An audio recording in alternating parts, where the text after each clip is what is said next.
The following recording is a production of Kickin' Out at 2 in conjunction with the Retromania Pro Wrestling Podcast Network and is intended for private use only. For more information, head on over to facebook.com/Kickin' Out at 2 or our Twitter handle @Kickin' Out 2, along with searching Retromania with a W on any and all podcast platforms available to listen to archive shows such as this and all the great content of the Retromania Pro Wrestling Podcast Network. Evergreen content at your fingertips anytime at your listening pleasure. And with that being said, we thank you for listening and hope you enjoy the show. Our WrestleMania season coverage takes a hiatus for 1 week in favor of Spring Break, WCW Monday Nitro from Club La Vela on YouTube. That's right. This is Kickin' Out at 2, the nostalgic pro wrestling podcast for all of you. Thank you so very much for hitting play, pressing download, liking, subscribing, rating, and reviewing this podcast over on Podbean when you search Retromania with a W, and joining me to take part in the fun, my dear, close, personal, longtime friend, my co-host, back in the saddle, as they like to say. Dennis, what's up, dude? Fucking A, my bro. I love this shit. And I wish kind of WWE would do more of this. Or at least AEW, somebody, where it's like, we're seeing the same fucking thing over and over and over again for both products. We need a spring break, man. We need something different, man. Now, I will say, if you remember, AEW did do something like this a few years ago when they taped a episode of Dynamite on Jericho's cruise on the boat. Yeah. They had the ring and the pool. I thought that was pretty cool. Yeah, I thought that was fun too. They've done a couple of those. They seem to be in the last year or so putting out shows in more intimate settings, smaller venues, more cosmetically unique looking for television. I think that's a pretty good idea, because remember the one time we went to AEW, it was in Boston. Yeah. It was like for like Boston University. Yeah. Maybe we could seat like 5,000 people. But they filled it. Yeah, they did. Yeah. I think that was smart. Keep it within that number. Yeah. Yeah, they tried to reach higher with the larger arenas. That was dumb. I mean, they fill them, not all the time, but, for the major events, they filled them. Last summer they did All In Arlington in Texas at the Texas Rangers baseball stadium, and they sat like 25,000 people. I was impressed. I mean, granted, it's not WrestleMania size seating, but for them, 25,000 people in the summertime, middle of summer when a lot of people go on vacation. That's not a bad gig. I'm not trying to downplay, but it's really not. It's not bad. It's not bad. I know this is obviously going to be a spring break podcast, but just to double down on what you said, people kind of take it down a little bit in AEW. They've been around for maybe 5 years, and they're like, oh, look at the ratings compared to WWE. They've been around for 40 years. Yeah, fuck off. Yeah, you got to give them a chance. As much as I don't like their product, I think what it is. I'm the first one to admit that. People got to give it a chance. I think the fan base was so, and AEW, Tony Khan, Young Bucks, all those guys that were spearheading that promotion wanted to. I mean, let's put it this way. They presented themselves as a elite product, no pun intended, okay, to be on the same level of WWE.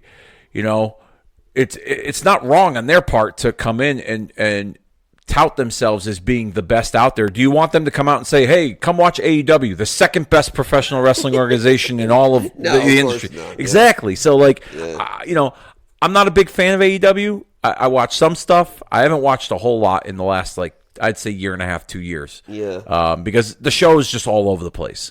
When I have watched it, I can't keep up. There's too many guys involved, too many moving parts. And I'm not saying that WWE's got a better or far superior product, but there's things I like about WWE that over AEW, and that's why I choose to watch it. Whatever. You can lynch me all you want. I really don't give a shit. But that's just the way it is when it comes to my viewing habits with wrestling. But I'm in agreement with you that it would be cool to kind of see WWE or AEW adopt some kind of spring break model. I do recall there were a few pitches during COVID to kind of do like SummerSlam, like on the boardwalk in Atlantic City or even New Jersey or something, with like a limited crowd with social distancing but obviously it didn't work out because they didn't put it together. But I would like to see something like this again.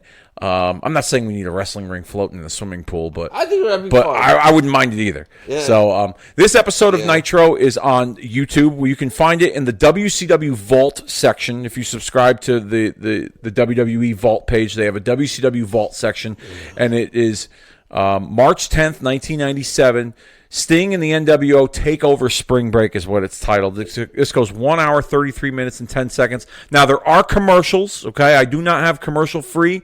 So those of you that are taking part in the watch along with us, I will give you guys a timestamp from time to time when to pause the watch along, so we can kind of keep up with and make it congruent with what's going on.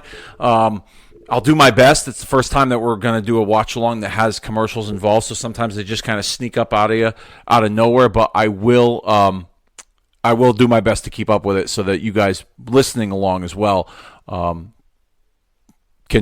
we're on the same page. So with that being said, WCW Vault page on YouTube. Subscribe to it if you haven't. Okay, and then you're going to find it in the Nitro section, full episodes.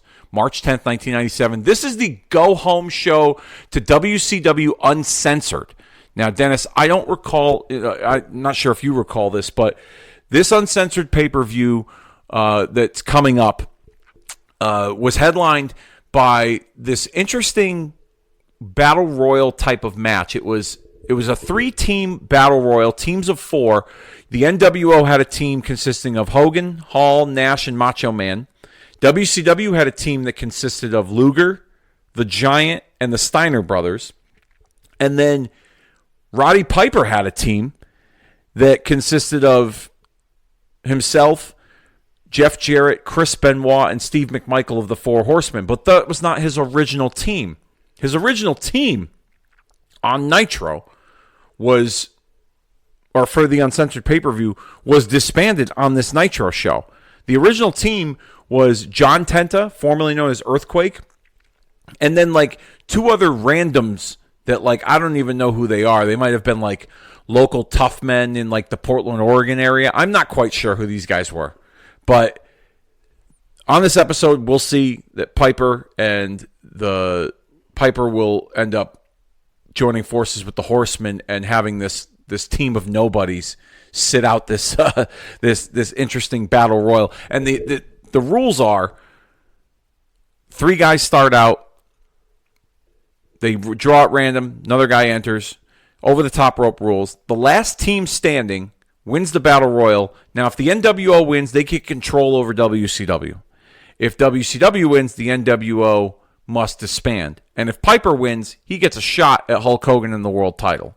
So it was an interesting dynamic going into this match, but for this pay-per-view. However, this is the Nitro that precedes it, and a lot's taken place on this on WCW programming that led up to this Nitro. I do have some notes for the month of March, some notes about WCW behind the scenes, as well as other professional wrestling related notes that we're going to discuss as we go through this watch along. So, are you ready? I'm ready. All right, is everyone else ready?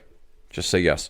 Yes. Okay. All right. And let me find the remote control so I could... Oh, it just hit me on the ground. All right. Let's do this. All right. So when I say play, press play. Like I said, I'm going to give you a timestamp. I'm going to try and keep track of where the commercials are. There's little markings on YouTube where it shows the yellow marks that there's going to be commercials approaching. So we will keep track of that so we can stay along with this watch along. 1 hour, 33 minutes, 10 seconds. In 3, 2, 1, press play. As we see a shot of Hollywood Hogan and Dennis Rodman. This was the announcement that the NWO had acquired the services of Dennis Rodman. What did you think of Rodman in the NWO? He was okay. Okay. He couldn't wrestle for shit, obviously, but it brought a celebrity to the group, so it made it feel more important. Mainstream. Yeah. So you see an overhead helicopter shot of Panama City Beach with the fireworks outside of Club La Vela, which is no longer in existence, by the way. I just read up on that recently. Yeah, see, I fucking love this shit. I really do, man. The ring in the middle of the pool. You had a lot of college kids, the crowd there. It's a pretty awesome looking setup. I wonder if the college kids have to pay for a ticket. If I was WCW, I'd be like, free. Get that as much people and hot chicks as possible. Well, it's not out of the ordinary because WCW, those shows with the motorcycle rally in Sturgis, they never charged anybody for those. I think that's a brilliant idea, to tell the truth. I mean, it's brilliant, but at the same time, you're not making any money on the live gate. A couple of shows you could just have like. I would imagine, if I'm willing to guess, I would imagine if they did charge tickets for a bunch of college kids in Panama City Beach, it was probably like $10-15 a ticket, maybe. Standing room only. That's what I'm willing to guess. As we see a white limousine pulling up, I'm assuming it's the NWO. That guy looks like Hercules from Mendez. He does. Oh no, it's Roddy Piper. Look at that. See, and here's his team right there. There's John Tenta. You see that? Yeah. And then I don't know who these other two guys are that are with him. But Piper making his way through with this crew here. While they're making their entrance, let me get to some news and notes from the Wrestling Observer. This is from the March 3rd edition. And a huge shocker, Ken Shamrock abruptly signs with the WWF in a story that has implications throughout both wrestling and MMA. Shamrock signed a 3-year deal with a low 7-figure guarantee, according to Dave Meltzer. It's an exclusive deal, which means Shamrock can no longer participate in UFC or any other shoot fighting events or work for other wrestling promotions. Shamrock debuted on Raw and was interviewed in the crowd. They did a good job of portraying him as a former UFC fighter that they billed as the world's most dangerous man. Given the size of the contract, Shamrock is going to have to be pushed as a major star. So what do you think about that? Ken Shamrock signing with the WWF at that time in 1997. Fucking brilliant. Yeah. And I still find it mind-boggling that he wasn't the champion. Yeah, and it was even more mind-boggling to me when I watch all these podcasts with like Bret Hart about like the Montreal Screwdriver. He's like, I would even take Ken Shamrock that day. I would have handed it to him. Yeah, and I'm like, why did they just pull the? Why did they fucking? Have Shamrock win the belt? Yeah, exactly. My mind's blown. Yeah, he was. Yeah, he looked legitimate. Like I thought that. I was very surprised that he did not have a run with the belt, considering his fighting background. I just can't believe we never got like a Stone Cold Steve Austin versus Ken Shamrock for the belt. They did it on a Raw, but it was never like a big pay-per-view. Unbelievable. They would have drew big money if they did Austin and Shamrock. Unbelievable. Yeah, I agree. As we see tag team match here, Jeff Jarrett and Steve McMichael representing the Four Horsemen with Queen Deborah taking on High Voltage. I always liked High Voltage. Really? Yeah. I mean, they got a good look, but for what their name is, you think they'll be like a high-flying team. But like, I kind of like they said, oh, these guys, they came from the factory and like these are our boys. Yep. I always like a story like that. Like we were talking about the Mets, right? Like how like heartwarming is it when we know that kid's a farm kid and then bam, he's like now he's hitting like 300 for a month. You know? I don't know, just hit your harder, you know. Yeah, I hear you. I will say they had a great look about them, but for whatever reason, they did not translate well with the audience. I know that one of these guys, I forget which one. It might be the one in the ring now. Chaos, who's up against Mongo. I want to say they were a couple of years later. They were looking to push him in a different tag team, but with Rick Steiner, and kind of almost recreate the old Steiner brothers. Like the amateur wrestling. He certainly built like a fucking Steiner. Yeah. They were going to kind of go back to the amateur wrestling route with Rick, but him kind of taking this young guy under his wing. They obviously weren't going to call them the Steiner brothers, but I think they were going to kind of do like a Steiner brother type look and setup with, the collegiate wrestling look. Yeah, lies. They Chaos is from University of Michigan, whatever, and just like have like a Michigan connection or whatever. Yeah, I mean, they could have done that, but for whatever reason, I don't recall the reason why they didn't go forward with it. I do want to comment here. Jeff Jarrett is a Four Horseman. This didn't track well with me. What about you at this time? I always hated Jarrett. Just any version of him? Actually, I take that back. I loved the Double J. Double J. And Double J was a fun gimmick. Yep. I loved, but other than Double J, I did not like Jarrett. Did you like the version of Jarrett when he was beating up the women, like towards the end of his WWF run before he returned to WCW? So yes and no. Okay. He had a match. Intergender wrestling done to almost perfection. So I appreciate that match. But you could tell when he was like China done to almost perfection. So I appreciate that match. But you could tell when he was like with China, he was like, get me out of this. Yeah. So when he took it serious, I was very impressed. I employ anybody who wants to see intergender wrestling done right. And the one against Jacqueline too. Jacqueline and Luna were fantastic, but the stuff with China was rotten. If you go back and you listen to some interviews of Jarrett's, like especially on his podcast, because I listened to his podcast, I used to, I should say, for a brief period of time, but it just got to the point where Jarrett, he made himself. He did a good job of. Now he does in these interviews, he does a good job of making himself seem like he was an important figure in wrestling during, in situations when they talk about it and in podcasts or in interviews where, as a member of the Horsemen, like I remember once Conrad asked him a story about, well, how did you getting into the Horsemen? How did that come to be?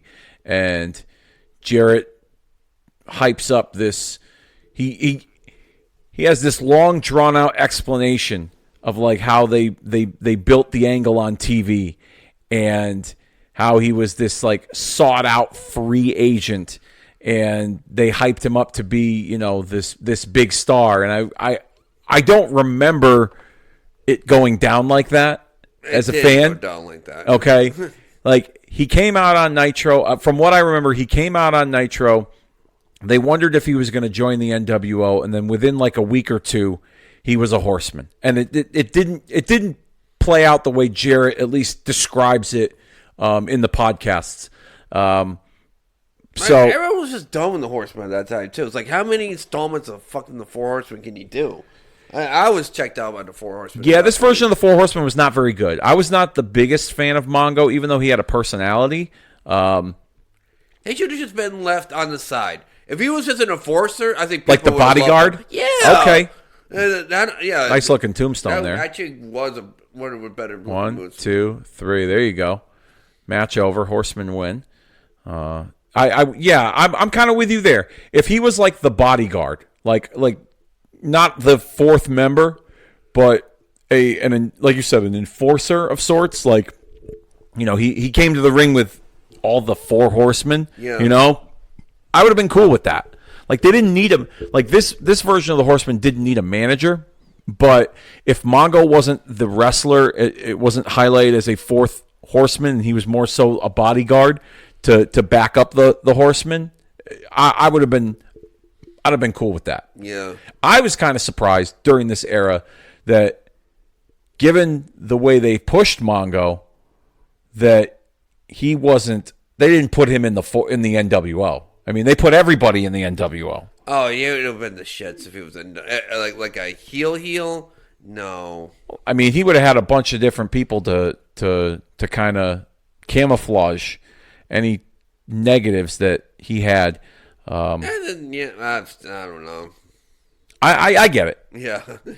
So here is Mean Gene Okerlund right now in the ring as he's introducing Hot Rod, Rowdy Piper, and his three nobodies. Well, I should say two nobodies and Earthquake, who still had a job at that time. It's either his daughter or his granddaughter. I don't know. But I was watching Piper. Yeah, she is smoking hot. She's a good wrestler. I think it's his daughter, Teal Piper. That fantastic wrestler. Yeah, it's his daughter, Teal. See, I don't know who this guy is behind Piper. He looks like Hercules Hernandez's son. Yeah. Yeah, he definitely looks like yeah. So I don't know who he is. This guy, I don't know who he is either. And then it looks like they're fucking and then you got extras off Braveheart. Yeah, and then you got Earthquake. And so this was the original team, okay? Now, in this segment, I believe the Horsemen are going to show up, and they're going to convince Roddy that, hey, you want a real team, you can come join us. So what I'm going to do is I'm actually going to turn the volume up here. Let me see, how far are we with commercials and stuff? We got a few minutes before we got a commercial. So let me play the audio for you.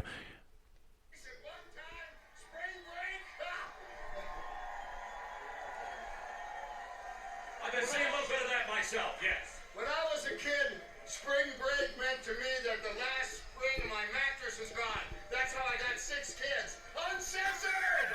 Speaking of uncensored, what's in the game plan for this coming Sunday night in Charleston, South Carolina? Well, wait a second.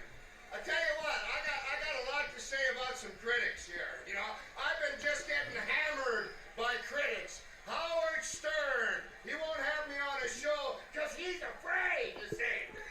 Go one-on-one with me. He's been knocking me and saying all kinds of bad things about me trying to give some guys a break.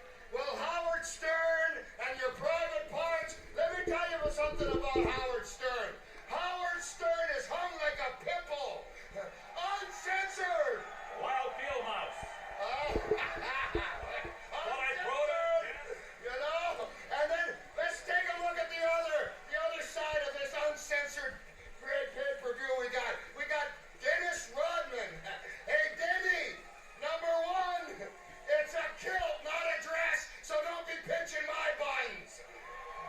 I believe somebody put the arm on him one time for that. Yes. I'll tell you something else. He has tattoo parts on him. Me, I'm in the middle, folks. I got metal parts on me. And I'm sick of the critics. You know the WW? Huh? You got that right. You know what they say?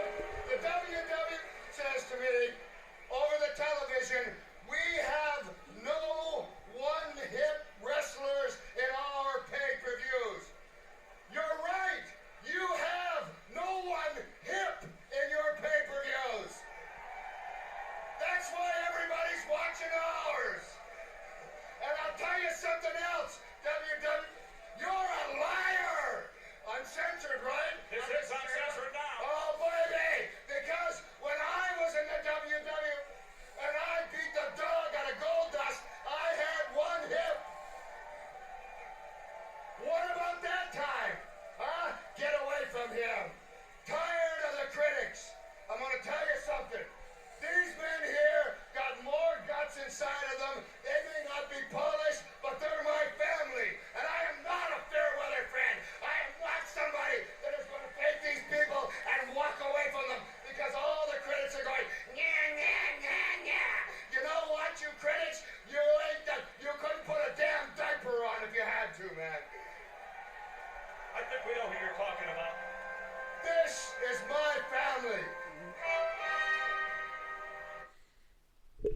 And we've reached a commercial here. Okay, so pause it. So I do find it funny that Piper thought he was all edgy and whatnot. It's like, wait a second. Do you know what's going on in the WWF right now? Like Sonny and all that other shit. Like, I think you're not that edgy. There, I'm Mr. guessing Piper. this was. I'm guessing Piper's promo there was just an answer to the critics online who thought that this team that he had assembled for Uncensored I get was, that, but no, but it was like, oh, I'm saying all these crazy things Uncensored. I'm like, that's very censored, actually. Yeah, well, yeah, they censored WWF. If you, yeah. But you I'm heard just it, saying too. though that I didn't think he was all that edgy and witty or No, that wasn't one of his best promos for sure. But as we got 8 seconds left before we go back to the. But that's funny though. So here's now Piper going.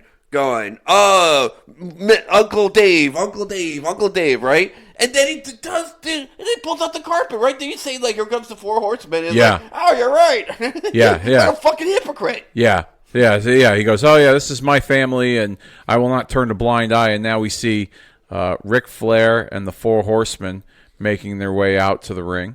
We gotta see Jeff Jarrett again. This was Arn Anderson during the period of time where he was injured and he was unable to compete. And Ric Flair also too was out of action. He made sporadic appearances on television, but he was not cleared for in-ring action. He had suffered a shoulder injury and had rotator cuff surgery, so he was still out at this time.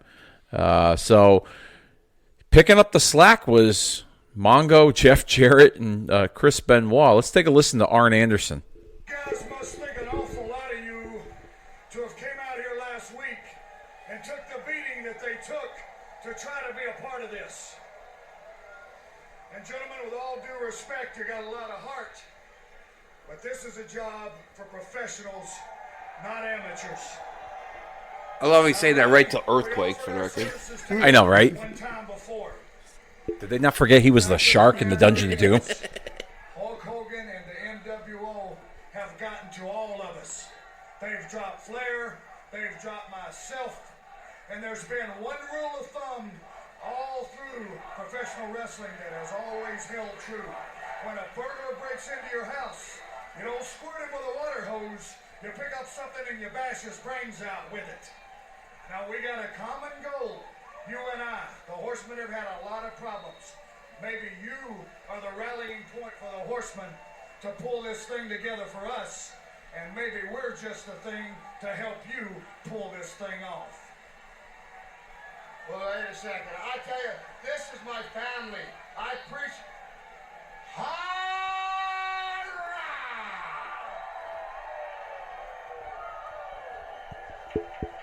Woo! We are live in Panama City, brother. Woo!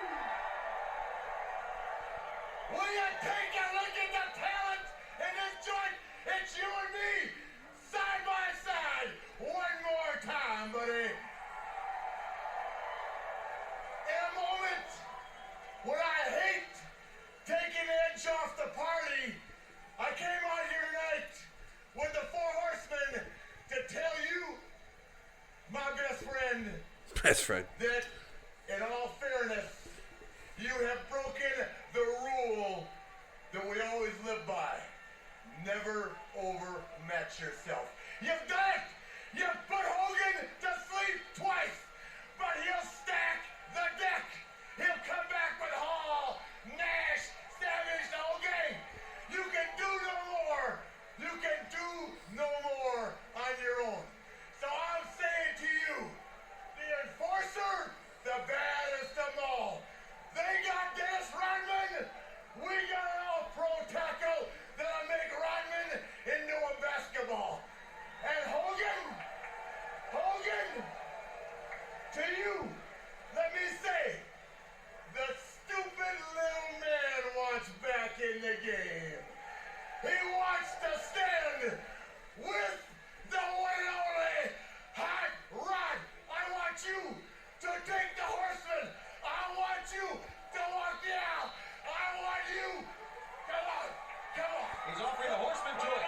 What about it, Roddy Piper? He's offering the Horseman to him for uncensored. Here he goes. He's off. Piper's shaking his head no. I want you. Hold a minute. We need an answer. Time is running short, as they say. Come on. Hot Rod. Are you with the Horseman? Are you with the Horseman? Woo! Hogan! Oh, great Hulk Hogan! It's not Roddy the Icon, Hulk Hogan. It's the Con Man. You're an icon, brother. Join the Horseman and let's woo! If the jacket fits, wear it. You know what? The jacket fits just fine. Let's get smart about it. They're my family. They will watch my back. I would be proud to fight with the Horseman.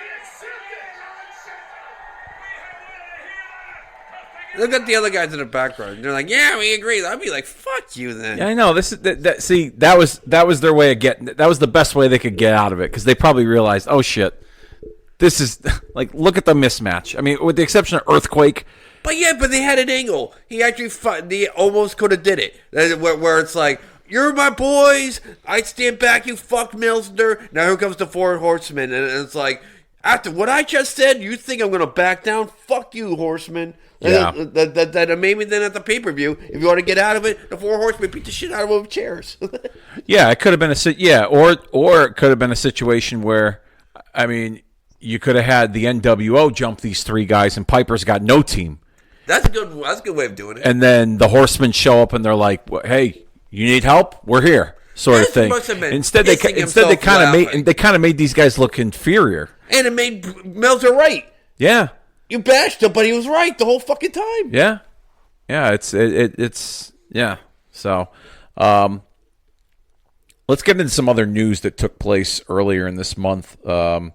Just a few weeks prior to this, as we see Squire David Taylor entering the ring. The latest on Shawn Michaels is that most people within the company are now acknowledging that his knee isn't really the problem, and Michaels is taking time off because he was burned out from the travel and pressure of carrying the company. Plus, he was unhappy about the plans to have him put over Bret Hart at WrestleMania. Also, by forfeiting the title due to injury and giving the sympathetic interview, he put himself in a position to be even more of a babyface when he returns without having to put over Bret Hart. It's true that Shawn Michaels has a knee injury, but the belief now is that it isn't as bad and he could have continued working on it if he wanted to, but he didn't. As of now, there are no plans for Michaels to appear at WrestleMania at all. Contrary to the rumors, Shawn is not in any sort of drug rehab, or friends have said that after being away from the company for the last 10 days or so, he's already found that lost smile he talked about. Shawn reportedly showed up backstage at a WCW show earlier in the month just to see his friends, but he's got 5 years left on his WWF contract, so the chances of him showing up in WCW are slim to none because that it would require the WWF to release him from the deal, and that simply isn't happening. There reportedly wasn't any major heat on Shawn for being backstage at Nitro. You remember that? Shawn lost his smile. Yeah. What was it? The Marines beat the shit out of him or something, right? That was a couple years prior. This was more so just him. And apparently, it's like confirmed by like the people over there. It wasn't Marines. It was a Marine. Anyway, that's it. I've heard it was a couple. I've heard it was one. I mean, that was a few years prior. But this here with him losing the smile, a lot of people say that had to do with him not wanting to put over Bret at WrestleMania. Now, think about this, Dennis. Yeah. Because this event we're watching here on Nitro is 2 weeks before WrestleMania 13. WrestleMania 13 saw Bret Hart and Shawn Michaels. Imagine if Shawn Michaels didn't lose his smile and they did go forward with the Shawn Michaels Bret Hart match for WrestleMania for the championship. What does Steve Austin do at that WrestleMania? That's a great question. What the hell would Steve do? All right, so Undertaker wrestled Sid. Yeah.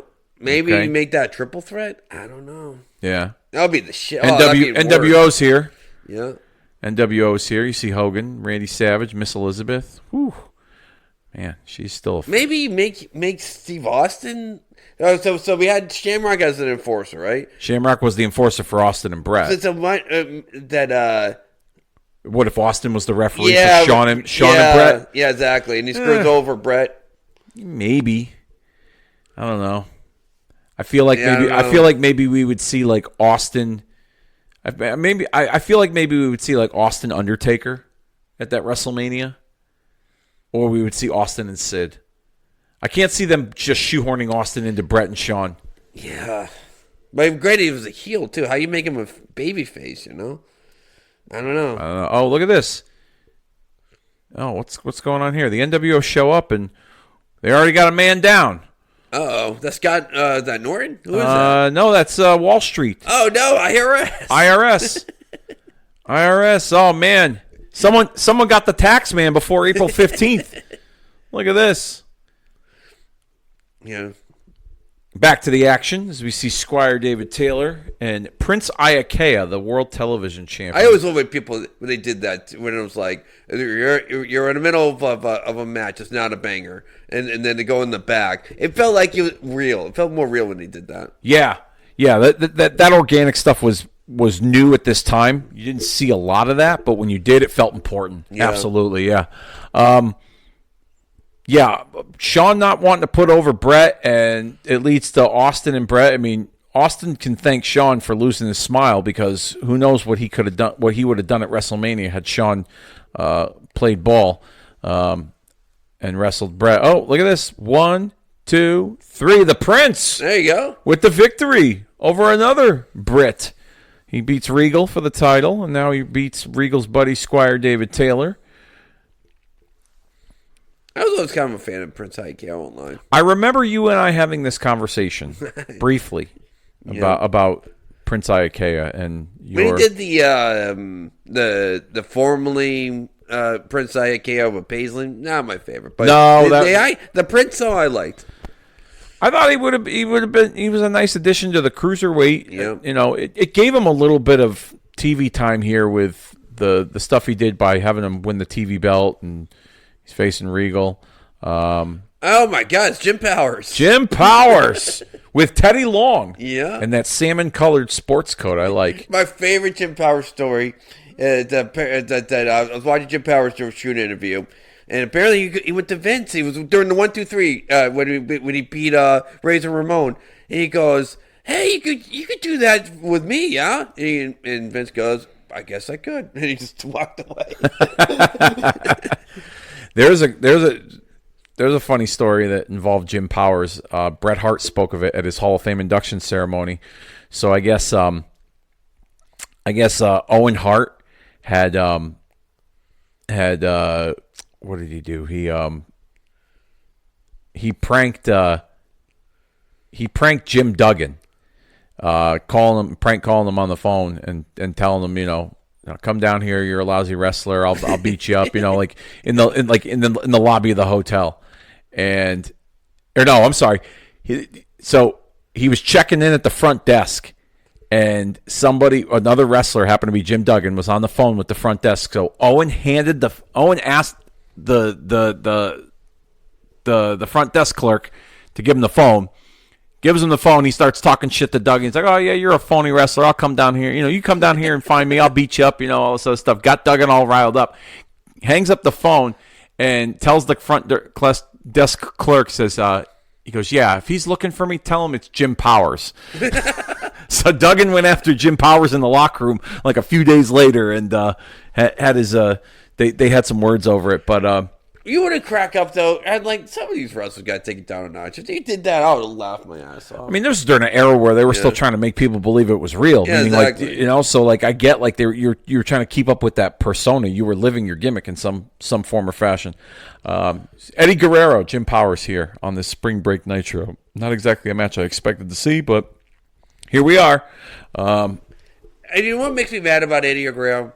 That is more me. What I'm trying to say is that when he was an active wrestler, I never knew how great he was. And then he died, and people mention how great he was, and I'm watching. You appreciate his work more. 10,000%. Yeah. It's like my grandma. I never listen to my grandma. My grandma goes, "The day I die, I'm telling you, it's the day you're going to start listening to me." It is so fucking true. Did she tell you were going to like Eddie Guerrero, too? Yeah, I was saying that. God rest her soul. Same thing with, like, I don't know. Press pause right now as we have hit a commercial. We got 55 seconds here. Continue on with what you're saying, Dennis. I just wish I appreciated Eddie Guerrero more when he was alive. So, like I remember when he first come champion, I'm like, why? Like, Eddie Guerrero, look at his size against Brock Lesnar. I just wish I appreciated him more. I wish I was more open-minded. I hear you. I'll say this. I didn't understand or appreciate Eddie's work as much back then. But I will say that when he was wrestling, I want to say after his match with Mysterio at Halloween Havoc for the mask and the belt, that was when I started to go out of my way more to watch Eddie Guerrero. There's a fantastic Eddie Guerrero match from WCW that does not get talked about enough. It's from the Fall Brawl pay-per-view in 1997. He wrestles Jericho in a Cruiserweight Championship match. Outstanding. We got 3, 2, 1, and we are back from the commercial break here. Jim Powers, Eddie Guerrero. Yeah, outstanding match, Dennis. If I were you, I'd YouTube it, find it somewhere. Eddie Guerrero, Chris Jericho from Fall Brawl 1997 stole the show. But yeah, it was after the mask match with Mysterio where I was like, oh, this guy, he's pretty good, you know. I I wasn't on the bandwagon. I didn't jump on the bandwagon like a lot of the diehards out there would like to think. But that was when I began to appreciate him a little more. And then it just continued. The stuff he did as Latino Heat in the WWF, and then his stuff with RVD, the Rey Mysterio stuff. I mean, when he won the belt. So definitely an all-time great. Yeah. Hall of Famer for sure. Speaking of cruiserweights we were talking about earlier, apparently during this time period, WCW created a women's cruiserweight championship, and they plan to hold a tournament to crown the first champion. Although you may have missed it because the title was only mentioned once on television during an episode of Worldwide, which nobody watches. There was a Japanese girl who won it. I vaguely remember this because I had the hots with this girl named Malaya Hosaka, and she was the girl that lost it. I was cheering for her, and I'm like, how you not put over it? Anyway, if you anyone look up Malaya Hosaka, 1995. Malaya Hosaka, smoke show, 1995. And how you not put her over is beyond me. But anyway, I do remember that. Yeah, Eddie Guerrero with the victory over Jim Powers. Shocking. Yeah. I mean, did anyone expect Jim Powers to win this match? As we see, Gene Mean is in the ring with Eddie Guerrero. I'm not going to play the promo here, but I'm going to read another tidbit on the from the March edition of the Wrestling Observer. WCW did an angle where the NWO ran the Steiners' car off the road. They got so many complaints over it that they would not air the angle anymore on television, and it hadn't even been mentioned since. You remember that? No. So the NWO, Hall and Nash, and Six, they were following the Steiners in a car, and Six they filmed it like Six had the video camera, like the little camcorder, and then they ran the Steiners off the road. The car like flipped over. Yeah, I don't remember that. It was actually pretty. It was on an episode of WCW Saturday Night. It was actually pretty cool. Yeah, it was actually pretty cool. I liked it. But apparently, it got so much heat within Turner Television Networks that they did not mention it ever again. What else do we got here?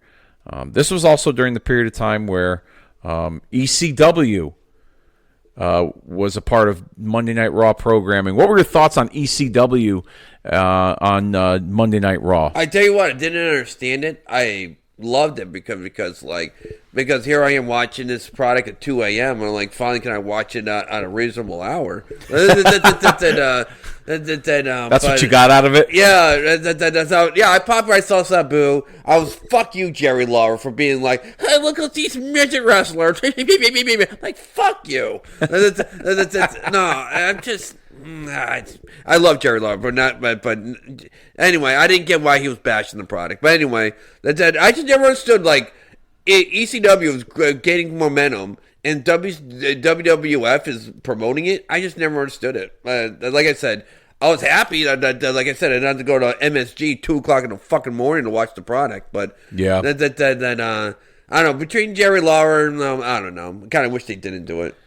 I will say I didn't understand it back then, only because it took away from. It was something different. I will say it did bring some level of curiosity and excitement as a fan watching it, because I did not have access to ECW programming.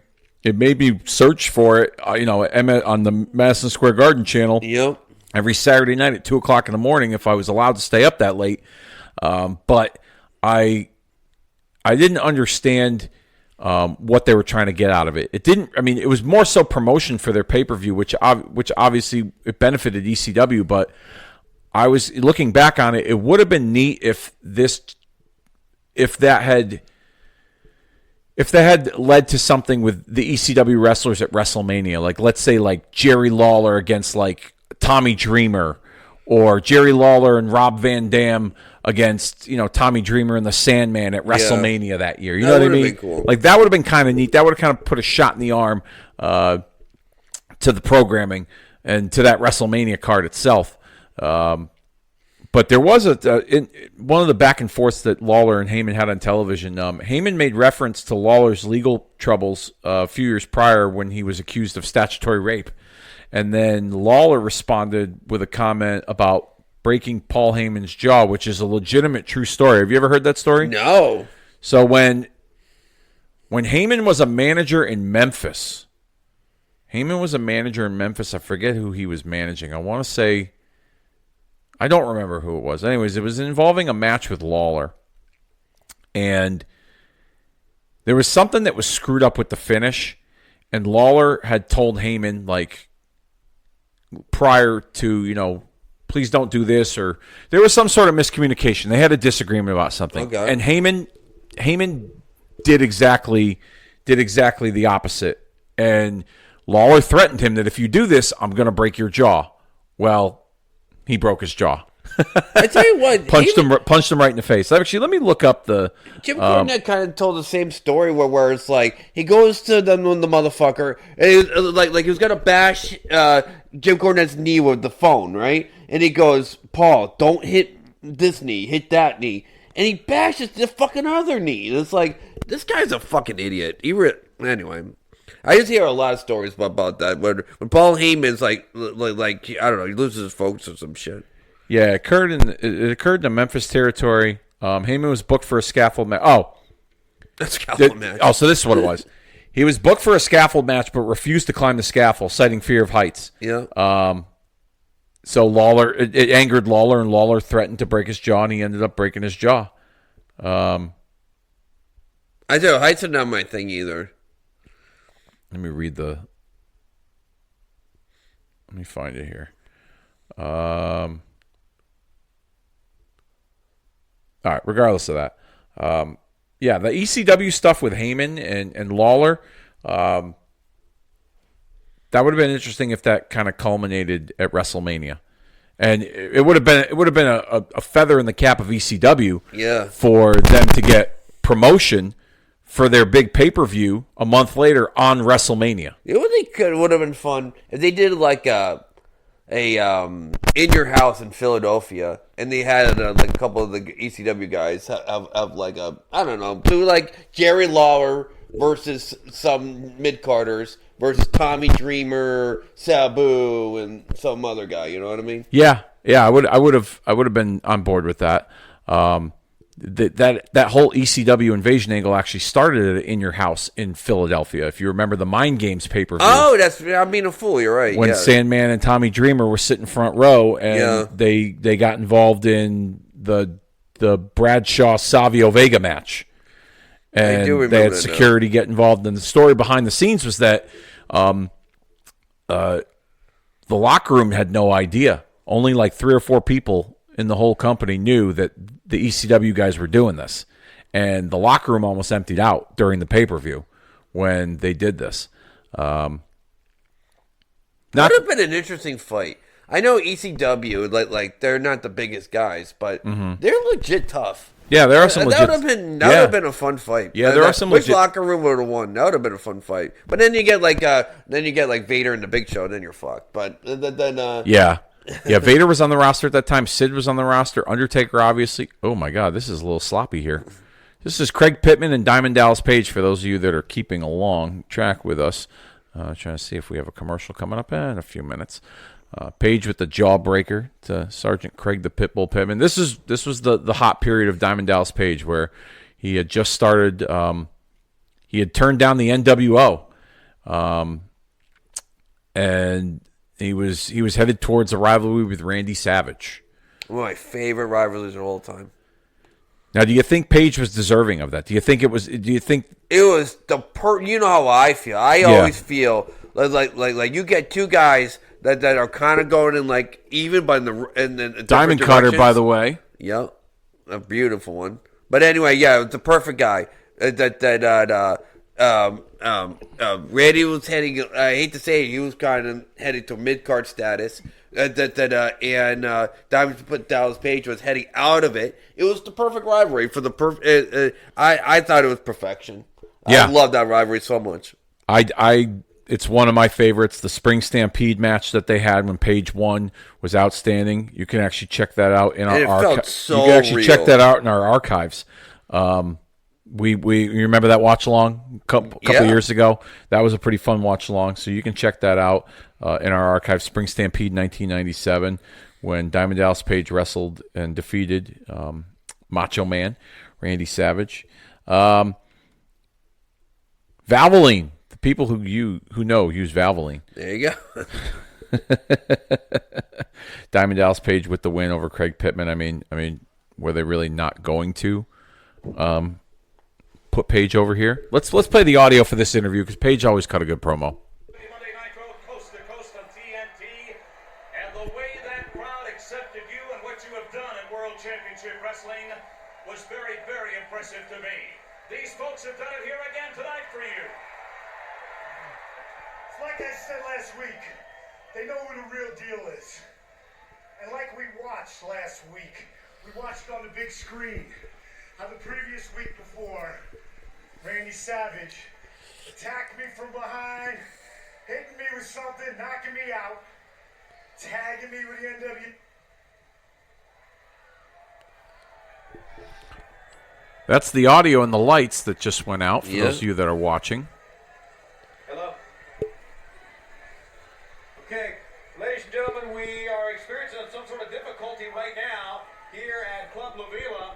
Diamond Dallas in the ring talking to Mean Gene Okerlund at this time, and they are still conducting the interview. We will try to restore power as soon as we can here at Club La Vela. That's very WCW, isn't it?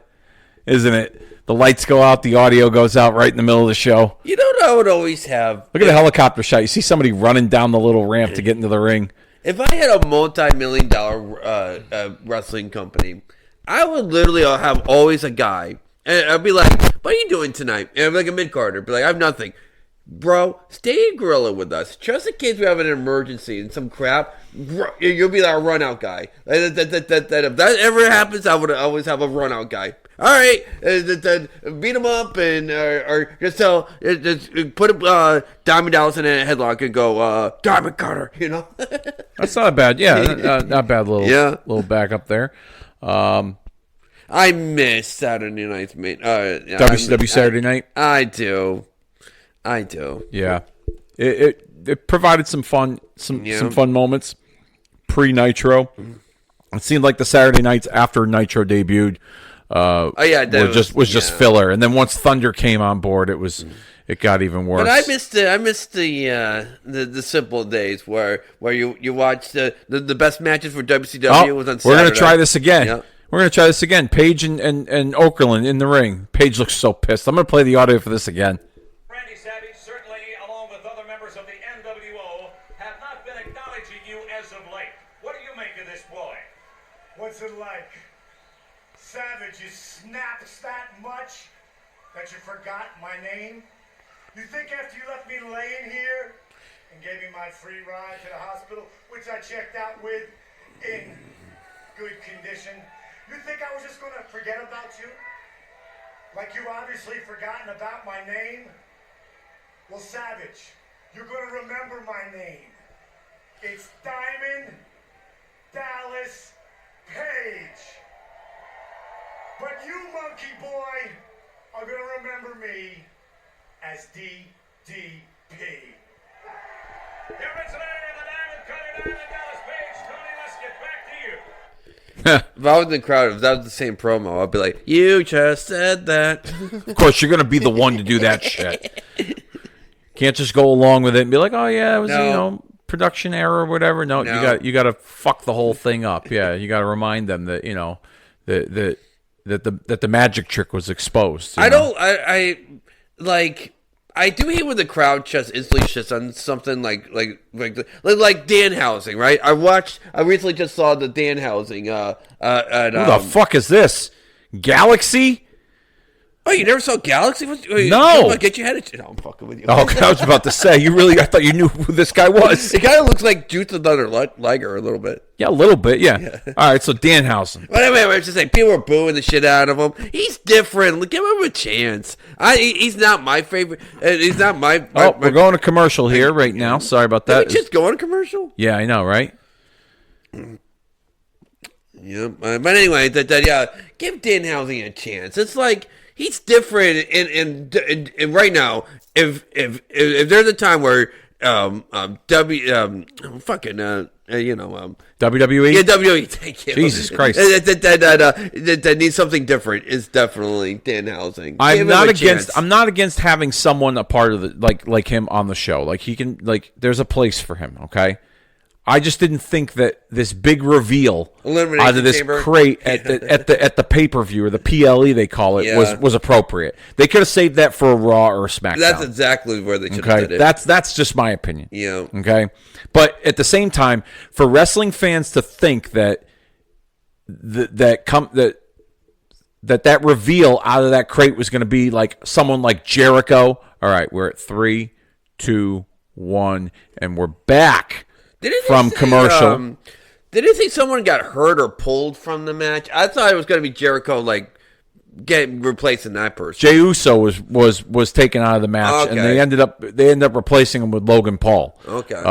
But yeah, Jericho's allegedly his AEW contract is frozen right now because he was off their television for an extended period of time, so they froze it, and he's gonna serve out the remainder of that time. I don't know how long that's going to be, but there are rumors that there is interest from him or from WWE to him, as we see Rey Mysterio and Galaxy in the ring here. Yeah, it's Galaxy. And Rey's still going strong currently in WWE. The rumor is that he might be facing Gunther at WrestleMania. Didn't I see he just recently got hurt though, or something? I don't know. Ray's always gotten hurt. It's funny. Like I can't tell you the last time he had a significant long period of time where he wasn't hurt. Good point. But I mean, he's also a part-timer now for them, and I believe he's also helping build their association with AAA. Okay. I don't know what he's doing for that other than making appearances, but he doesn't have much time left, in my opinion. I think he's probably got another year or two. Well, if I'm 45, that fucker's got to be. He's in his 50s. Yeah, he's in his 50s. I think he's either just turned 50 or he's a little bit past 50. I'm not sure. But I mean, all-time great. What can you say that's bad about Rey Mysterio? Take off the mask. Nah, that's all I gotta say. Other than that, so that was you were talking about '99 when they had him take off the mask. Oh, it was awful. Yeah, it was awful. He's a good looking dude, but like it didn't. No. If he was a boy band, he was in a boy band. That's a perfect look. But not for a wrestler. Yeah, that was I'm surprised he survived it. I swear to God, if I'm oh my God, my brain's not working with me today. But if I was WWE and like the last thing that you saw in WCW was him without the mask, I go, brother, I don't know. Well, here's the thing. They saw that. At least this is my take. They saw that and they realized, okay, we sign him, fresh start again, but with the mask. And then the mask, of course, is money for them. Merchandise, kids wearing it, buying it, the toys. Like, I mean, he's got to be one of their most profitable wrestlers of all time from a merchandise standpoint. Absolutely. The masks, the action figures, the T-shirts. That's my only negative. Yeah, do not take that mask. There has been, and this isn't come from the dirt sheets, but there has been speculation online amongst fans because there is a rumor out there that Ray and Gunther are going to face off at WrestleMania. Oh, I hope that they would have Ray put his mask on the line against Gunther. Oh, don't please. Yeah, I do not want that match. I know Gunther wrestled Dragon Lee on Raw recently, and he took Dragon Lee's mask off. So I think it's leading to Ray coming back and facing Gunther at WrestleMania. It would be a good David versus Goliath type of matchup, but I don't think right now, if this were to happen, I don't think putting the mask on the line is necessary right off the bat. Yeah, I don't know. If they could build towards it, but I don't know. We'll see.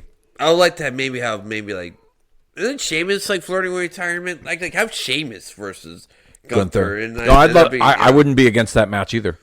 I'd be totally on board with that match here. As right now we are currently 40, what's that say, Dennis? 48 minutes? 46. 46 minutes and 41 seconds here as we see the pyrotechnics on the beach for Monday Nitro. I believe the second hour is beginning on this episode of Nitro. And I wish the WWE would celebrate the different hours. I like the celebration. When they started off okay. Like hour 1, now intermission, hour 2, and I don't know. I used to do something different. Jeez, enough pyro. Look at it. There's all smoke behind Heenan, Shivani, and today you can't even see the crowd. Yeah, always good to see in the brain. Here, your mic is making noises. Give me a second. Here with this. I don't know what it is, but let me check your mic. Oh, it's loose. That's why. Sorry. Yeah, you're good now. I was making all kinds of static noises and stuff. It just wasn't clicked in all the way. But, I mean, I could still hear you, but it was just making that static noise. But anyways, we're good here. So, big pyrotechnics display behind, but you got Shivani, Bobby Heenan, and today. And you know what I miss about some, wrestling when it comes to, like, the presentation? I don't think it's necessary for the commentary team to be at ringside for the shows. I like them sitting, like, on, like, a perch or in, like, a podium, all right, calling the matches. I don't think it necessarily needs to be, like when Nitro had that, like, separate staging that the announcers sat on with, like, the logo. Yeah. Like, I think WWE or even AEW would benefit from doing something like that. AEW did it for a while, and then they brought the commentaries table to ringside. Yeah. WWE has flirted with it from time to time, but for the most part, they have stuck with ringside only. I don't think. I don't know. I just feel like it would be cool and different looking to put that into the. I don't know how safe it would be. But it would have been kind of funny if they actually had like a floating device and they were in actually the pool. Yeah, Jesus, that would make me laugh. All right, who's coming out now? Who is this? Looks like Who's this nobody? John Sensio, MTV VJ. Oh, I do kind of remember this guy. Do you really? Yeah, I don't remember this guy. Yeah, well, this is during spring break, so they had MTV a part of these. The MTV Spring Break. I used to love that. Those used to be fun to watch They too. were fantastic. Yeah, I mean, this was a genius idea for WCW to do this by incorporating their programming onto spring break. It really made for fun fun episodes. I'll be honest with you, I did a year and a half in college, so I didn't do spring break. I wish I did go down to like Daytona or Panama, and do spring break once just to kind of get a feel of what it was. But here we have Miss Nitro, Pamela Rogers. Smoke show. Yeah, she's pretty good looking, I must say. This was. I always do like this. I always do pop when like some of these models you go, you're like, oh, that's that person. So this is 29 years ago. Yeah. So I wonder what Miss Rogers is up to these days. I wonder if she still carries that sash and that tiara for winning. Hey, but I always heard I would have that in the Miss closet Nitro. somewhere. You could bring it out to show my probably grandkids at this point, but yeah. Mean Gene over there, in need of a cold shower. Yeah, you know what? Though, where are the Nitro girls right now? Dennis, I looked into this.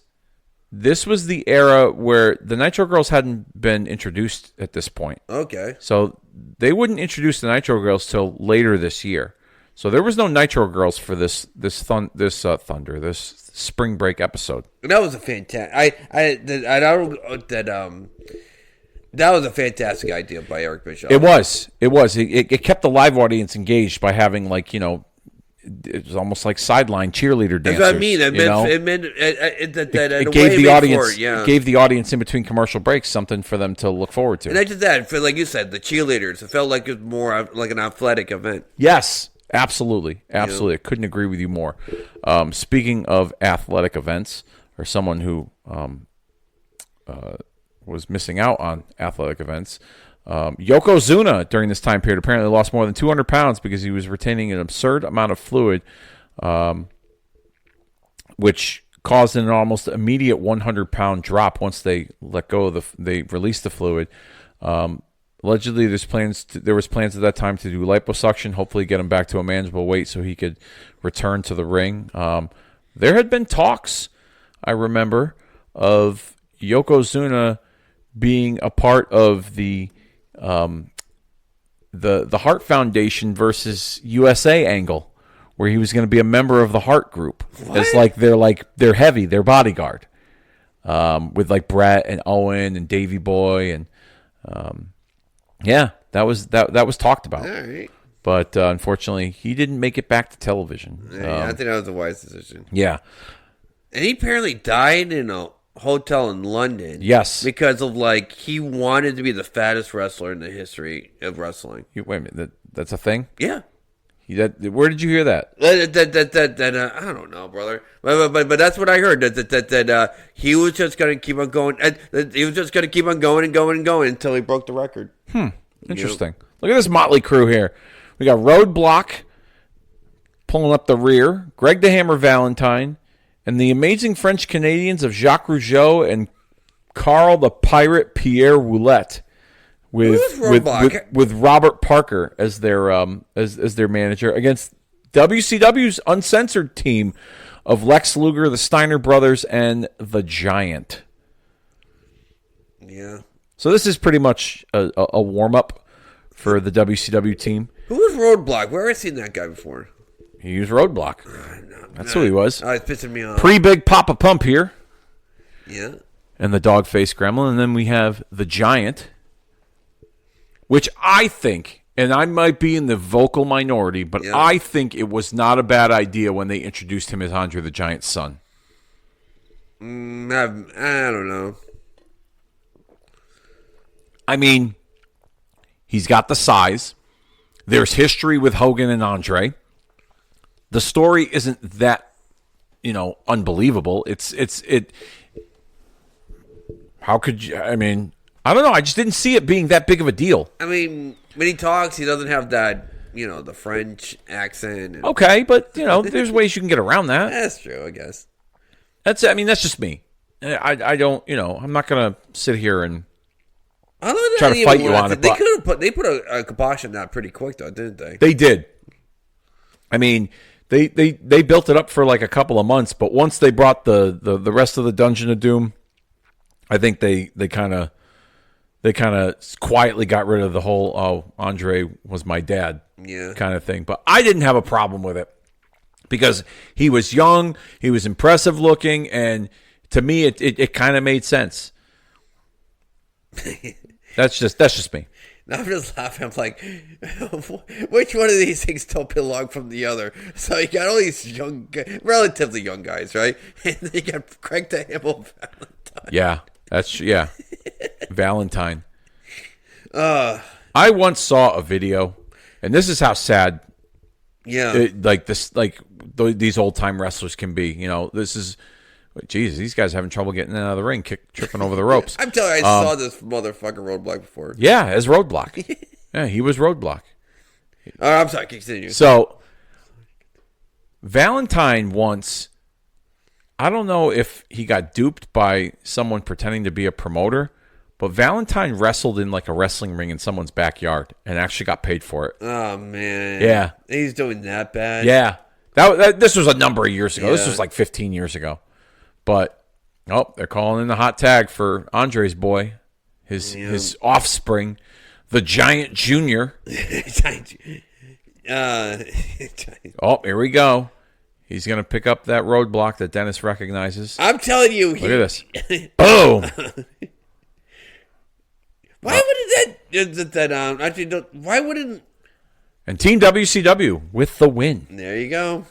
Hyping up their involvement in the big uncensored pay-per-view main event that we talked about earlier. Steiner Brothers. I mean, it was a nice little showcase to let everybody know that this is, a favorite going into the match. Yep. To build them up for, them to lose to the NWO. That who won that big match was the NWO? Yes. Okay. The NWO won that match, but the highlight of that match was the end when Sting came out and pretty much disassociated himself with the NWO, and he was on WCW's side. Gotcha. What year was this? This is 97. Oh, okay. This is 97 that we're watching this. March the 10th, 1997. Let's cut to the promo here from this team, from Team WCW. You know about them. We've got, of course, right here, the Steiner brothers. I don't know right now, Rick, things don't seem exactly kosher with you. And, of course, we've got the Giant and Lex Luger for the record. If you guys win, all of the belts are going to be up for grabs automatically. If Roddy Piper should defeat this coming Sunday night at Uncensored, he's going to get Hulk Hogan, Hollywood Hulk Hogan in a cage. However, if the NWO should prevail, it means that they're going to be allowed on any WCW telecast. Do I understand things right? I think so. Obviously. Luger's like, I don't know. It's like, what the fuck you asking me? Place to be. You can say that again. Well, this upcoming weekend Uncensored, that's going to be the place to be. Now, I don't pretend to try to give advice to Roddy Piper on his business affairs, but I will tell you this. The Horsemen are a band of cutthroats. They've always had their own personal agenda. And Roddy, don't trust them. But one thing I do know is crystal clear. It's the NWO versus Team WCW. And I know 3 good reasons why we will emerge victorious. And they're standing there. He's the Giant. He's the Steiner brothers. I know where they're coming from. I know I can count on them. They can count on me. And we're going to bring it home for WCW. All right. I had about enough of that because we'll be approaching a commercial soon. Probably in the middle of this. Kick of that. It's like, Yep. As we hit a commercial right now as we speak. Yeah, what'd you find a kick out of? I'm just saying, like, Mean Gene's asking him, all right, if Piper does this, and the other team does this, and all of that, Yeah. that's what's going to happen. And Luger's trying to, like, calculate, is that He's true? like- Like, he's like, absolutely. Yeah, sure, why not? Yeah, that sounds about right. Yeah, I think that's what they told me in the back. Yeah, yeah. Yeah.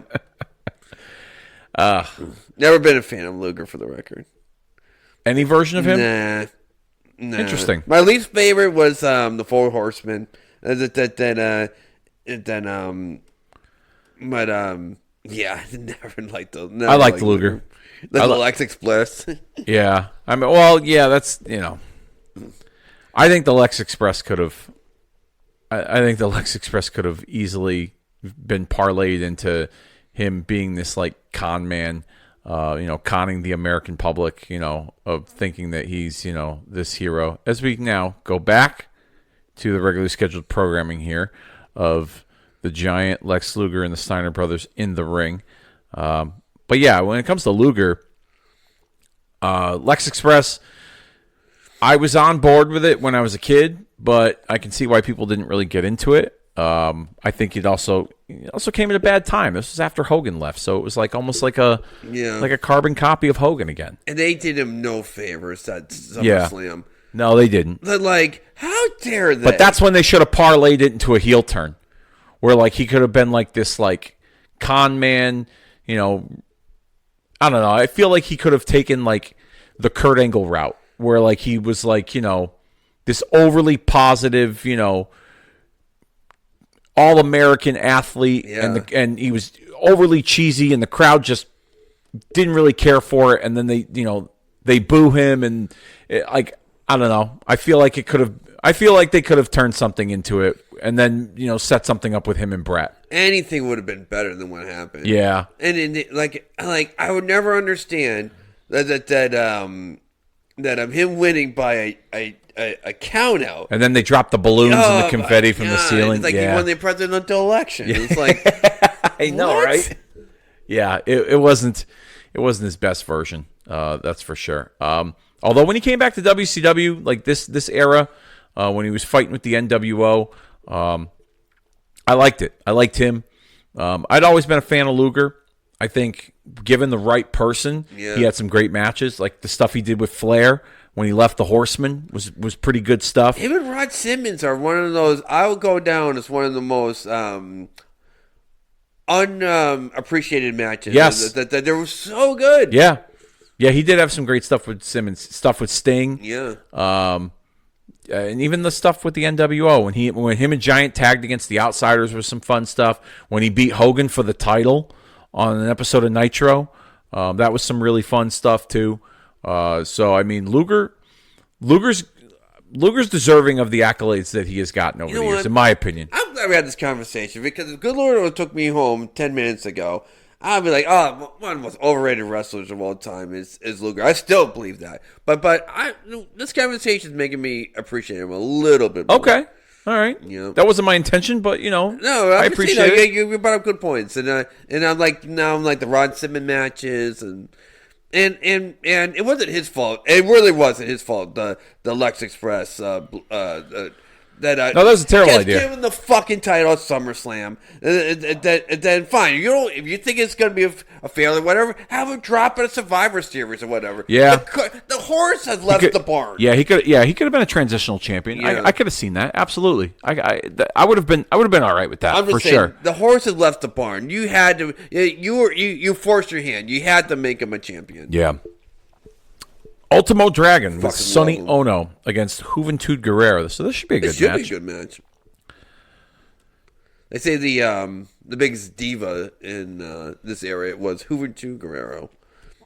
They say he carried that Yeah. that ego with him throughout the rest of his career. Yep. Yeah, I forgot who fucking said it. But anyway, it'll be like, but like, it'll be Juventud Guerrero in a room with like Prime, Ric Flair, Steamboat, and like Kurt Angle, and he'd be like, "I'm the best wrestler in the room." Oh yeah, he thought very highly of himself, from what I understand. This is masked Juventud Guerrero, not the unmasked version of him. He's the only one. He's the only one that pulled it off, in my opinion, where he lost the mask and like it was either equal or better to what he was. Like he had that kind of like that Mexican rock star look to him. Yes, that worked. I like that. Worked. I like that analogy. Yeah, I like that analogy. That was during a period of time where, Selena, the Mexican pop artist who had been tragically killed by her manager, she was very popular. Yeah, and he kind of fit that demographic. That's a good way of looking at it, because we talked about it earlier with Ray being unmasked and it was a bad idea, and I agree it was a bad idea. But I think that idea came from the success of. Really It is pretty funny. Hoovy slipped there because of the water outside the pool. But what was I going to say? I'm sorry. Yeah, the success of Hoovy being unmasked during this period of time when Jericho unmasked him, and how he had this like you said, this Mexican rock star look to him. People still gravitated to him without the mask for a good period of time, and they probably saw that and were like, "Oh, well, this will work with Ray," and it didn't. No, it certainly didn't. And it hardly ever works when you unmask the luchadors. Yeah, it's just that one particular time it worked. Yeah, that's why that's the appeal of the lucha libre wrestling is the masks. I mean, it's a big part of the Mexican wrestling culture. It's taken very seriously down there in Mexico. When you lose a mask, I wouldn't say it's the end of your career, but to some it is. Yeah. But to others, like what's his name, Andrade. Andrade was a famous, he's now in AEW, but he spent some time in WWE. He was, what was he, Los Sombras in Mexico, I believe. Forget, but yeah. And he wore a mask for a while. He even wore the fucking mask when he did his MMA shit. Yes. You're thinking Del Rio. Oh, yeah, I'm sorry, yeah. Del Rio. Yeah. But Del Rio was Dos Caras Jr., and he wore his Lucha Libre mask when he did that MMA fight against Mirko Cro Cop. Yeah, he got his ass knocked and he got kicked right in the head, and that was Yep. the end of his MMA career. But Andrade was La Sombra, and he wore a mask in Mexico. When he came to WWE, they took the mask off, and he's got a great look. He does have a great look. He's not, it's not like that was a mistake taking the mask off him. Santos Escobar. Yeah, I was about to say Escobar. That's another one that worked. You know what? You're right. There's a couple. But you got to have that. I hate to say, like, Well, the Juicing, I don't know. He just had more of a masculine look than that baby Rey face. Mysterio was very boyish looking. Oh, yeah, that's what I mean. That baby face. Yeah, he was very boyish looking. So I think that's another reason why it also didn't work. But to WCW's credit, I don't blame them for trying it because he had this relatable young look to him that they thought that they could capitalize during an era where, and you brought it up earlier, boy bands were very popular, and they had guys like Ray that looked like him with the short hair and the jeans and neatly groomed. Like, it wasn't, to me, I don't blame them for trying it, but it just didn't work. And so with him, it didn't pull work. the plug then just have them, I don't know, figure it out. I put that fucking mask back on them. You know what I'd like to see when it comes to the mask? Okay. We talked about it earlier. Ray's potentially going to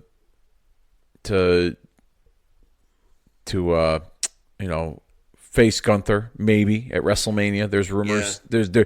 There's fans have speculated that they might make it a mask match. What I would like to see is that the day when the day Ray retires, when it's like it's time for him to walk away, that he hands the mask over to Dominic. That would be cool. And Dominic kind of adopts the mask as part of his persona. Not necessarily like the full mask, but maybe if he like cut the mask in half and still kept like his face, you could see part of his face, but he's got the Mysterio mask on. That would be kind of neat. Yeah. But I could totally be off base here as we see Ultimo Dragon pick up the Probably win. The match of the night. Over Juventud. Yeah, it certainly was one of the longer matches. Yeah. But I think that would be kind of cool. Maybe because when I say I'm totally out of wrestling, that's a lie. My big toe is still in the pool. Mm-hmm. And I see that the inventor of the selfie right here, Sonny Ono, with the disposable camera from Walgreens. That's such a good point. But seriously, the first person I ever saw do a selfie before it was a thing. But continue. I'm sorry to cut you off. I'm telling you, it's a good point. I see Dominic and like his he's a tweener. Yes. And it's his heel stuff is getting stale. I say it's time. WrestleMania, They turn him. Yeah, I would have him like wherever the IC champion is, right? Don't make him win the championship, but have Flynn cost him the title. So Dom was the champion, lost the belt to Penta. Okay. Actually last week's episode of Monday Night Raw. Lost the belt to Penta. It was last week's episode of Raw. Lost the belt to Penta. Dominic is still the AAA Mega Campeon. So it appears that they might be in the direction of doing Dominic and Finn Balor at WrestleMania. And it appears that they are turning Finn Balor babyface as we now go to a commercial break. I think you do the opposite. But granted, I did see that fucking... Have Dominic turn babyface? Yeah. He'll be the biggest babyface in the company. You think so? Oh, 10,000%. You think he'd be a bigger babyface than Punk, Cody, Roman? Come on. I really do. But wow. Because they're like... People want to see the new one. Have we seen that? Have we seen these people? I think Dominic will be a tremendous babyface. He'll be a huge star. Yeah. I just don't know if it's his time yet. I think he should. They should turn him babyface within the next year or so. But I think it should be. In like a mid-card role. Like I think this run is the AAA Mega Campeon is testing the waters to see if they can turn him into a top babyface. And we are now back from a commercial break, so unpause it, and we see Chris Jericho set to take on the American male, Scotty Riggs. If we're talking about intergender wrestling, I'm almost thinking maybe whoever Rhea Ripley. Wherever she's fighting against. She's challenging Jade Cargill for the WWE Championship. Give her a male manager. Whoever's not working. Interesting. To have the male manager interfere in the match, and then both of them start beating the shit out of Rhea Ripley. And if there's one girl, Dom makes the save. Oh my God, that'd be people would be crying. In the, That'd in be the kind of audience. neat. That'd be kind of neat. You know? Yeah, I could get behind that. Who could be a good male manager or male like sidekick for Jade Cargill in WWE currently? Who could they pair her up with that it would fit? And who'd be a snake enough to hit a woman? I don't know. God, yeah, I don't know. I like either. that guy. I really like that guy from NXT. He used to be in He used to be like that Jersey guy on Impact Wrestling. Now he's like a manager now in NXT. Oh, Robert Stone. Yeah, I like Robert Stone. Yeah. But I don't know if he's over enough. He'd be the perfect guy for it. You know, I think would be a good counterpart for Jade Cargill. Ethan Page. Oh, I love Ethan Page. That would be cool. All ego Ethan Page. I think would be a good counterpart for her. That would be awesome. Yeah. I think he could pull that off, and they would be they would have like an alliance. I would say if there's one girl that people won't be, oh my god, a guy's hitting her. It would be real. I think Jade Cargill should have some manager or something added to her presentation because she doesn't do it for me by herself, and she's also not very good in the ring. She need more matches. She's not very good. She's not very good in the ring. I think they pulled the trigger too soon with her. I think you might be right. The only match I seen her with the title was against half decent match against Gordon Grace. Jordan Grace. Yeah. That was a half decent match. Gordon Grace. I was trying to think. Gordy and Grace, right? Jordan Grace. Yeah, there you go. Thank you. Yeah, you do got one toe in the water when it comes to wrestling. You can't even pronounce these people's names. My goodness. I don't know how you pronounce JORDYNNE. Jordan. That's Jordan? Yeah. All right. Yeah. There's different ways of spelling it. All right. Yeah. I was like Gordon, I don't know. Now I'm happy now. That was just Jordan. Good. Jordan Grace. All right, Jordan Grace. So the mystery's solved. There we go. But yeah, that was a half decent match. But other than that, I've never seen her once defend that title. Yeah, it's not been very memorable. I think part of the reason why they have her paired up with Rhea for WrestleMania is because Rhea's a big star. Yep. Rhea's probably the most. Rhea is their. She's the female equivalent of Steve Austin. She is so popular. Oh, absolutely. She's the most over female wrestler in American history. I really believe that. In American history? Yeah, American history. Really? Yeah. There's been Japanese girls that are they sold out the Tokyo Dome. So I give it the benefit of the doubt. Easy over there, Meltzer. I'm just saying. I'll give it the benefit of the doubt that those girls, anyway, and you know me, late 90s female wrestling has a huge place in my heart. So yeah. I'll always put those girls ahead of the current girls. But with that being said, though, it's got to be. I know someone probably would want to say, including myself, I'm one of the 4 horsewomen, but it's not. It's Rhea. It just is. I see men wearing Rhea Ripley shirts and all that other stuff, and she's the most over female wrestler of all time, in my opinion. It's funny you mention this, because while talking about women's wrestling, okay, during this period in March of 1997, the Disco Inferno was fired by WCW because he refused to work an angle with Jacqueline where he would have to put her over in a match. I thought he did.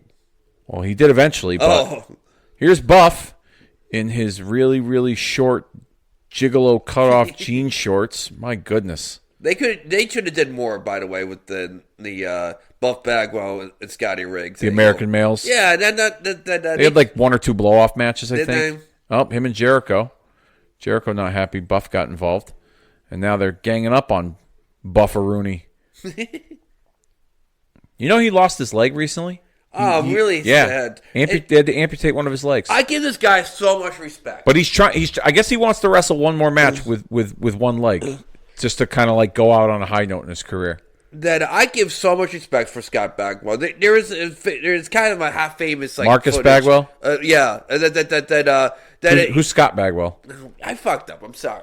Marcus Buff the Stuff Bagwell. That it showed him like a meet and greet, whatever, you know. Yeah. And he thought he was gonna. He had like stack of photos like this. Right? Nobody showed up. Nobody showed up. Yeah. But the people that he did He was like singing American Males to them Yeah. and Well, I like mean, he's signing got- autographs. He's got to work the gimmick. Then I'm just saying though, I would have been like, "Fuck everybody, I'm out of here," and Well, he did it. He's got to follow through his appearance. I'm And just, he's getting paid for it. I respected it. But, but yeah, Disco didn't want to do business with Jacqueline. Speaking of women's wrestler, here we got That's Medusa. my girl. She'll be she's my Mount Rushmore for sure for best female wrestlers of all time. Yeah, Oh yeah, and I think she's an underrated hottie too. this version of her. Yeah, yeah. Oh, well, Like actually, Belinda Blades, I no. thought Belinda Blades was fucking a smoke show. No, you know who I liked her when she was Medusa when she was in the Dangerous Alliance. Yeah, that was a good look with the sunglasses and the skin tight dress. Ah. Oh yeah, woof. Yeah, You're right. yeah. She was definitely. I was definitely warm for her. But she's an underrated hottie. I was definitely warm for her form. That's for sure. Yeah, a waste of a signing. I mean, when WCW had her put the belt in the trash can, What they the did fuck was they the did deal? nothing with her. I Occasional appearances here and there. She wrestled for the women's belt, but they did nothing with her. She never won it. She lost a retirement match to fucking what is that? Kira Hokuto. That made no sense. Yeah, Yeah. as we're currently paused right now. Yeah, we got the Ring of Death. Yeah, the it's buffering for some reason. So pause your pause this fucking thing that we're watching here for Christ's sake. Now Dennis got me all fucking jacked up here. Yeah. Then but I'm trying to think like I'll put Medusa, but While we wait for this, it's back on here. All right, so unpause it now. Medusa's still having cutting her promo here. All right, continue. But anyway, yeah, Medusa. Once again, look up Maya Hosaka, 1996. Maya Hosaka. Candice LeRae, and I'm gonna throw in. Shit, I'm choking under pressure here. I'm gonna throw in. Who was that white trash wrestler back in ODB? Yeah, and I'll put them most underrated hotties in wrestling history. Candice LeRae, Candice LeRae, Medusa, Malaya Hosaka, and No, ODB. not ODB. Yeah, you said ODB. No, that other white trash girl that used I don't know. used to hang out with that skinny wrestler guy. They had a blindfold match one time. Nydia. Oh, with Jamie Noble. Yeah. Okay. Yeah, that is my 4 horsewomen of underrated hotness right there. Okay, so what you're telling me is, without saying it in so many words, you have full on pleasured yourself to these women in private. 10,000%. Okay, 10,000%. Absolutely. All right. As long as we've established that. Yep. Not that I wanted my audience to know that, but you know what? I wanted my audience to People know used that. I remember. I think I was in college when Nita was wrestling. I just remember people were just like, "Oh, she's a skanky white trash, ugly bitch," and I'm like, "She's not ugly. She's white trash and everything else, but she's not ugly." No, she wasn't ugly. She wasn't terrible. She had a good looking body. While Lee Marshall is on the 1-800-COLLECT Road Report, I fucking love that man, for the record. Tony the Tiger. Absolutely. He was the voice of Tony the Tiger. Also an announcer for the AWA. He was the ring announcer at WrestleMania 2 in Los Angeles. From the Wrestling Observer, Kurt Hennig has been expected to join WCW when his WWF contract expires. However, Hennig had a meeting with Vince McMahon, and there were rumors to be plans that would involve Hennig making a surprise appearance at WrestleMania 13. The idea being that it would be like the time WCW stole Lex Luger from the WWF. They wanted to have Hennig show up at Mania as a fuck you to WCW. However, Eric Bischoff got word of the meeting, contacted Hennig, who assured Bischoff that he was just messing with McMahon and had no plans of showing up at WrestleMania. But until the show aired, no one was sure if Hennig would show up or not. When he didn't, WCW was relieved, as you would expect. They also had Kurt Hennig's father, Larry Hennig, appear on Nitro the following night in order to tease Kurt was coming to WCW. That would have been interesting. Kurt Hennig making a surprise appearance at WrestleMania 13. How would you have booked them? All right. Well, before I get into how I would have booked them, Yep. This match here is Kevin Sullivan versus Hardbody Harrison. This is the spot where the kid gets thrown into the pool. So Didn't we? I know that name from somewhere. Hard body here. Did he do something like really bad? Rape the girl or something? Sex trafficking. Yeah, shit. Yeah, he's currently serving time in prison for trafficking women in the state of Georgia. Fuck him. Yeah. Yeah. So Sullivan putting in some work on hard body. Or is it hard body Walker? Maybe, I don't know. Either hard body. He's a hard body nonetheless, but he's doing hard time for trafficking those female bodies that in the state of Georgia. Good for you, Jackie. Yeah, there you go. Get some in there, Jackie. Yeah. How would I have booked Henning? Yep. Okay.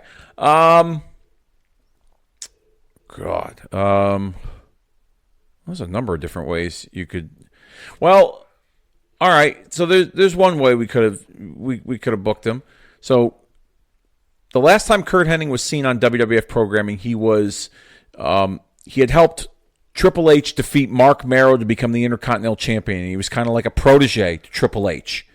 And then he was never seen from after that. I do remember that. Okay? Yeah. So maybe they resume something where he interferes in the Triple H Goldust match at that WrestleMania, and he either helps Goldust win or he helps Triple H win. Maybe that's something that they could explore. Or he makes an appearance after the match, confronting Triple H. Yeah. I think this is the part where he's going to get thrown in the pool. Someone had to do it, yeah. And that's usually the fun spot. Everyone was waiting for the who gets thrown in the pool spot. They teased it for most of the show here. She's putting a whooping on him. And where's the referee? Oh, this is WCW. Oh, here we go. Here we go. Someone's taking a dip. Oh, not yet. Not yet. Sullivan's going to bring him out. Oh, he's going to give him a running head start. Watch this. There we go. Beat him up some more. Smash his head into the pole there. Get a couple good shots on him. Yep, there you go. Good for you, Jackie. Right over by the bar. Lay a live one on him. Come on. I know, right? No, fuck this guy, seriously. Oh, is he going to the beach? He's taking him to the beach. He might be taking him to the beach. Oh, there you go. Oh, what's he got there? A ceiling tile? Oh, Jesus. I don't know what that was, but a pretty heavy-duty sign he put on him there. Clothesline by Jacqueline that must have hurt. On the beach deck. Oh, I would not want to take a bump on a fucking beach deck. Oh, is he throwing it? Damn, he threw him down the stairs. Dude. It's hard body. He could have been he can handle it. That's what I mean. He could have been a stunt dude. Look, Sullivan's putting a whooping up on him. Man.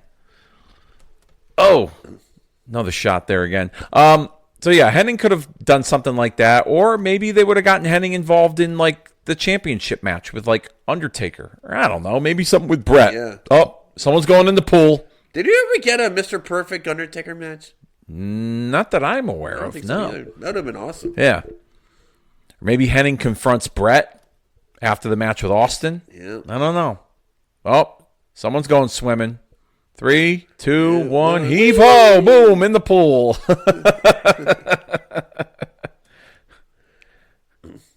Can he swim? He's black. Oh, jeez. Oh, I had to do it. Oh, man. Oh, Jesus. That's terrible. I'm sorry. Oh, that's I apologize. terrible. I apologize. I mean, I did kind of set you up, but I had to do it. That's still terrible. I had to do it. I'm sorry. Oh, man. The remarks from Dennis J. Levy do not represent or reflect myself or Kicking Out at 2. Hey, I actually, the strongest swimmer I ever known was an African American gentleman. So okay. Nice cover up.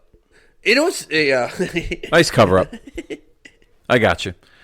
Mean Gene in the ring, interviewing Kevin Sullivan, Jacqueline, and Jimmy Hart. Let's see what they got to say. Next to the Taskmaster, Kevin Sullivan, and Jacqueline. I feel like I'm as safe as in the vault of Fort Knox. The other women in the WCW are scared to stick their faces out of their dressing room. She is armed and she is dangerous. And her and Kevin together are just too legit to quit. Well, I'll have to go along with that thus far. Wow, the MC Hammer reference in 1997. Certainly what I'm hearing on the street these days, you've got a lot of fans, believe it or not, out there. You know what? There's a whole lot of women in WCW window dressing. But not me. This is the real deal. I can beat any man. But there's only one man I can't beat, and that's Kevin. Let me tell you something, Gene. Roddy Piper, you're the smartest man I've ever met. Because you're going to a battle unprepared. You're going to face the NWO and WCW and the most crucial time of your life. But your old friend, the Four Horsemen, reached out to you and you bonded. Piper, I felt really good inside because the Horsemen for a year have been floundering. Without Rick, there was no head and there was a lot of excuses. You see, what the dungeon has done is destroyed the Horsemen. The Horsemen now have something to focus on. And I don't want any excuses. I want you at full strength. Whether it's McMichaels, whether it's Jeff Jarrett, whether it's Rick or my old friend Aaron. So Piper, this is coming from the three of us. Sunday night, no excuses. No excuses indeed. I thank you, Kevin Sullivan. You should hear what the guys are saying at the car wash about Chris Jacqueline. Very nice indeed. What do you mean by that? I don't know what he means by that at the car wash. But I tell you what, if you ever want to see one of the best pile drivers of all time, look up Jackie Moore pile driver. She is incredible. Yeah? At it. Yep. She does a great pile. No, excuse me. We are at a commercial right now. What was her? So what was her you gimmick folks before watching that? along, pause it. That Sweet Georgia Brown. Sorry, look up Sweet Georgia Brown. Sweet pile Georgia driver. Brown pile driver. Yep. She's incredible. You know, she was a legit. You know, she came. Unfortunately, she was in an era where women's wrestling wasn't popular. She didn't get her just due, but her contributions to wrestling, at least women's wrestling, and even the stuff she did with the guys, doesn't go unnoticed. I mean, I didn't care for her back then, but I will say my favorite version of her was this when they paired her with Kevin Sullivan. The stuff that they had, the stuff they had with Benoit and woman involved. Like, all right, go out of your way. All right, I'm gonna. You know, I do this just about every podcast we watch, but go out of your way to watch Kevin Sullivan, Chris Benoit, Super Brawl 6, and we are back from a commercial. Heading into the final segment of this Nitro episode. Kevin Sullivan, Chris Benoit, Super Brawl 6. It's a San Francisco death match. These guys kill each other. And the girls, they have their fair share of involvement in it as well. With Jacqueline and Nancy Benoit. Oh, my goodness. It's a wild, out-of-control match. But it's still so much fun to watch. As we see the NWO making their way out. You know, I was kind of surprised as we watched this. We saw the NWO like once. They came out of the limo and then they had that moment where like Wall Street was taken out. Usually these Nitros, the NWO used to dominate, the majority of the show. It's kind of refreshing. It's actually, this isn't, I usually hate that, dude, where it's like, all right, first hour, promo. NWO. Then second hour, you got your luchador or wrestling, which I liked. Yep. But then another promo. Yep. And you were throwing me drugs. Oh, my God. When you did the promo, and then you go to commercial, and then you're back on a promo again. That used to drive me fucking bananas. I don't blame you. I get it. Can you imagine too? You spending like this probably? I did. Can you imagine? You spent like $25-$30 on a ticket back then, right? Mm-hmm. And you just watched 20 minutes of wrestling and an hour and 40 minutes of talking. Fuck that. I get it. I mean, but at the same time, wrestling is also it's an entertainment show, and so you need some of those talking points. I'm not saying it needs to be dominated over the course of the entire show, but you need to sell the product. But maybe it needs to get spaced out better. I don't know. Oh my God. But during this era, it wasn't spoken negatively.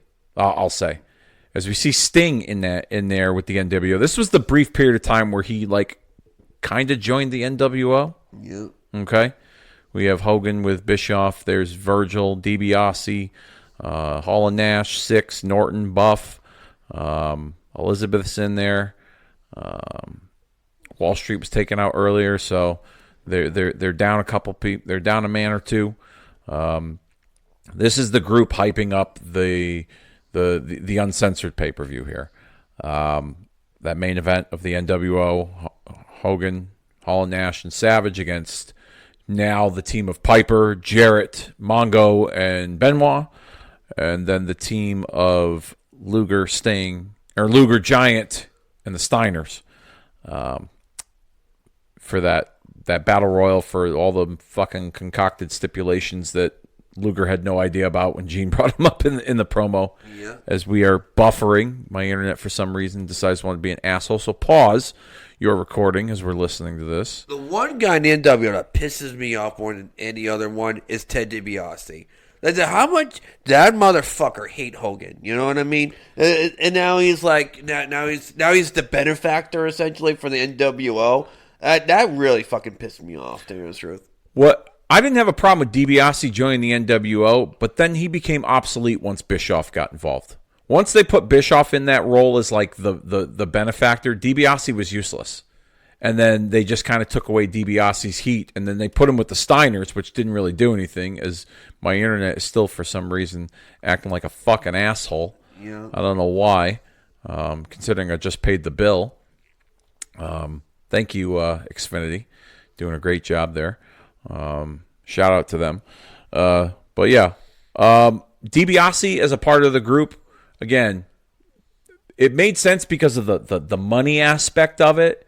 And yes, him and Hogan had history. Their characters had history on WWF programming. He tried to buy the belt from Hogan that set up the whole WrestleMania 4 tournament with the screw job with the twin referees and all that stuff. I get all that.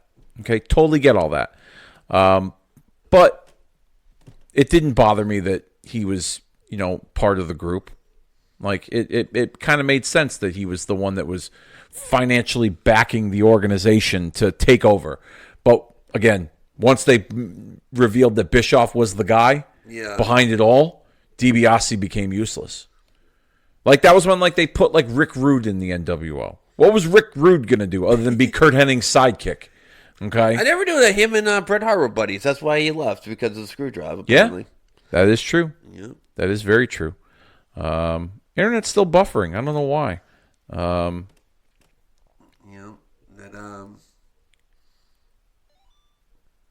Is that your phone? Yeah, it's my phone. Yeah. Okay. I don't. Not that I care.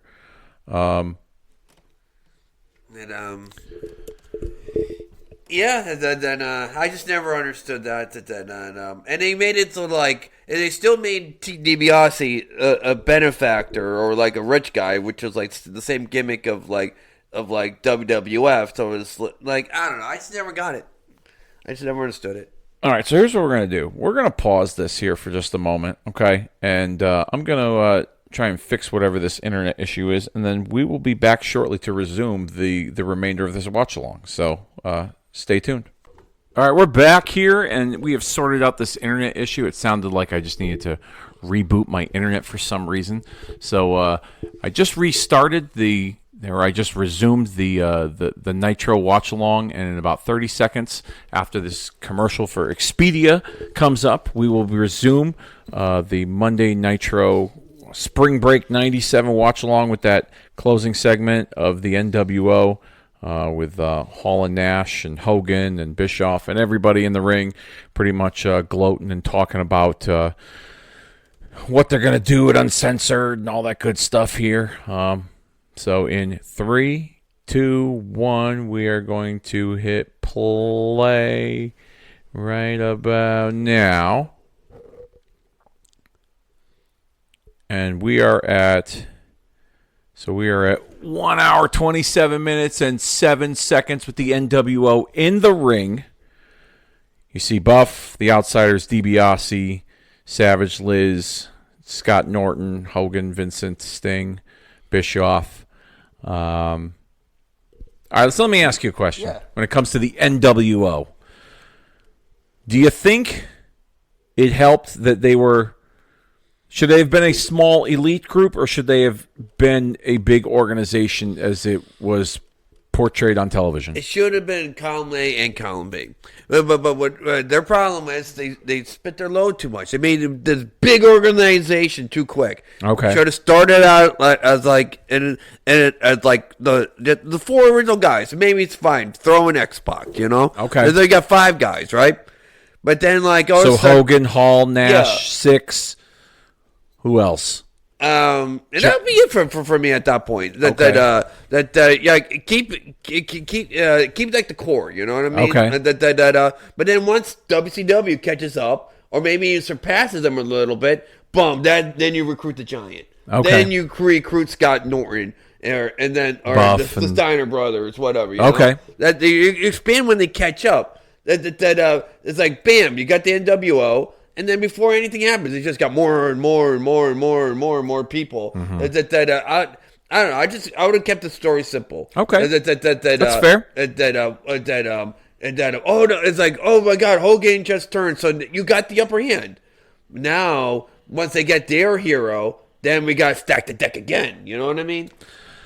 I mean, I understand that, but I think from the aspect of it being a takeover, they were trying to portray the story as that the NWO was trying to grow its strength in numbers so they could take over and be its own organization. I mean, the Bischoff has said this on a number of public forums over the last few years that the original idea was to do separate shows one was an NWO show and the other was a WCW show, and they were eventually going to meet and do this like clash of like these two gigantic organizations. I would have really liked that. It would have been like the NFC versus the AFC. Yeah, I would really liked that. And essentially, if you think about it, it was almost the brand extension before there was a brand extension. Yeah, you know, and then the idea behind Thunder was going to be.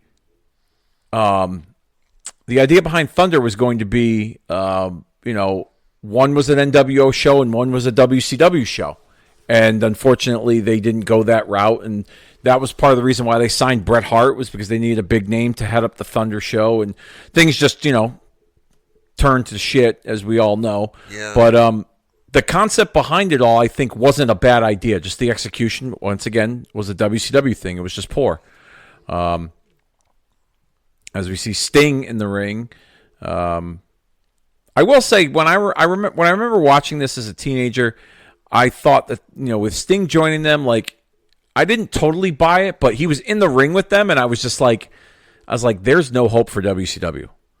Like if their hero Sting is actually with them, yeah, like there's no hope. Like he let Hogan put the shirt on his shoulder right there, and it just I was very happy to see the finish at the end of this, the pay-per-view match that these guys had, where Sting came out and pretty much told disposed of the NWO and let everyone know where his allegiances lie, and that was with WCW. Yeah. That brought some hope and some excitement to the story, because for, up until this point, the NWO was pretty much going through everybody in WCW. And then there were little roadblocks here and there that had kind of changed, changed the trajectory. Like Piper got involved, and Piper was a roadblock for Hogan. And then Sting eventually would, leave the group. Even though if you look at it, you see his body language and his demeanor. He doesn't look like he's really involved with the group. Like he's just playing them. I love how he just kept the shirt just chilling. Yeah, well, that was the beauty of the Sting character, and how he was, dark and mysterious, and but yeah, when it comes to the NWO and the expansion of the group and things like that, I get behind the theories and the ideas behind it, but like I said, the execution just was not the greatest. I will say, Macho Man, as much as I liked him in the NWO, I could have been fine without him in the NWO.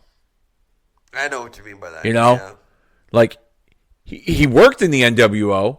Don't get me wrong. Him and Hogan kind of redoing like the Mega Powers, but as bad guys. Like that was kind of neat. If he hadn't joined the group and he was opposing Hogan and he was the good guy and Hogan was the bad guy, that would have been cool too. I'd have been on board with that. So let's play the audio for the last few minutes of this promo here. He's the bit with uncensored, dirty Dennis Rodman, and all the brothers of the NWO. It is sweet. See you there. And wait.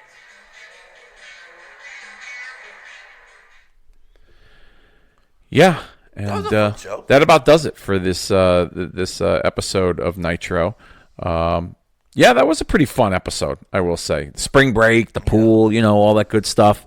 Hope everyone listening, if you are attending spring break, you're doing it safely and soundly. Absolutely. Thank you all very much for pressing play, hitting download, liking, subscribing, rating, and reviewing this podcast. You can find us over on Podbean by searching Retro Mania with a W, or you can go to Apple Podcasts and you can check us out as well, kicking out at 2. Yeah, Dennis, thank you again. Our next episode is going to be a good one because we're going to get back into the WrestleMania season swing of things. We are going to discuss our top 5 hidden gems when it comes to WrestleMania matches. The matches that don't get enough love that we feel deserve to get that WrestleMania love. We're going to bring you our top 5. Dennis has got a top 5. I got a top 5. We're going to compare and contrast like we normally do. I'm sure Dennis is going to throw me a couple curveballs along the way. I bet you don't know what I'm about to say, but my first one, when I'll say, you're going to be like, yep, I knew that one was coming. You know what? Honestly, I haven't really thought about that. So I want to be surprised. So surprise me. Okay. So with that being said, it's time we put this one officially down for the 3 count, and we will see you all next time.